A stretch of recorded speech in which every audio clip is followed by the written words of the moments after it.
The headlines landed like a shockwave through Barcelona's day. Fermin López, the 22-year-old midfielder who has been carving out a crucial role this season, will be sidelined for about 3 weeks after tests revealed a muscle injury to his left iliac psoas.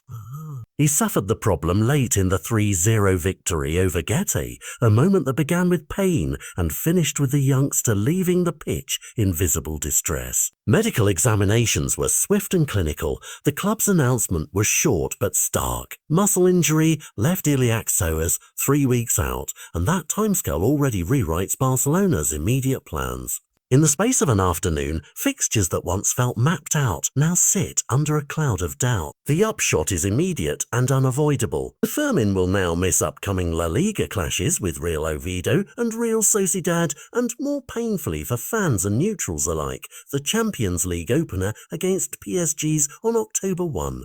The calendar suggests he is also unlikely for the Sevilla game on October 5, with a return penciled in only after the international break. Those are the facts. The consequences are the story. Fermin has been more than a squad body. His movement between the lines, his ball progression, and that early season energy have given Barcelona tactical options in midfield. Losing that blend of mobility and creative thrust forces a coach to choose between trying to replicate the young player's profile or reshaping the team's approach entirely for the next 3 weeks. Against PSG, where elite-level pressing, quick transitions and moments of individual brilliance often decide games, the absence of a player who links defence to attack cleanly is not a marginal detail, it's a strategic headache. Barcelona will need to ask questions of their depth. Which midfielder steps up to cover his minutes, who can provide the same forward punch, and whether the manager will tilt toward experience or gamble on another young prospect to fill the vacuum.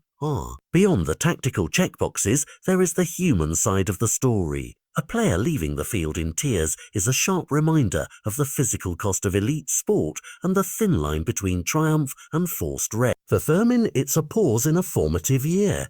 For teammates, it's an emotional jolt. For the coaching staff, it's a medical and logistical problem to solve under the glare of imminent fixtures.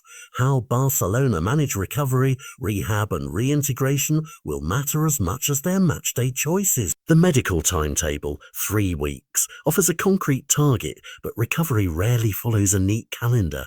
The club and player must balance the rush to return with the risk of aggravation, especially with major matches on the horizon. What to watch next is clear. Official training updates, the manager's squad selection leading up to the PSG match, and any additional clarity from the medical team about progression. Will Barcelona bring in tactical tweaks, swap personnel to protect the midfield, or push another young option into that creative role? Each decision will reveal how the club prioritizes this part of the season and how confident they are in their depth. For supporters, there's a period of collective holding of breath, a hope for a swift recovery, and a sober understanding that the team must now adapt. In 3 weeks' time, the picture may look very different. For now, Barcelona face an early season test of resilience, planning, and the sort of pragmatic decision-making that separates a stumble from a crisis.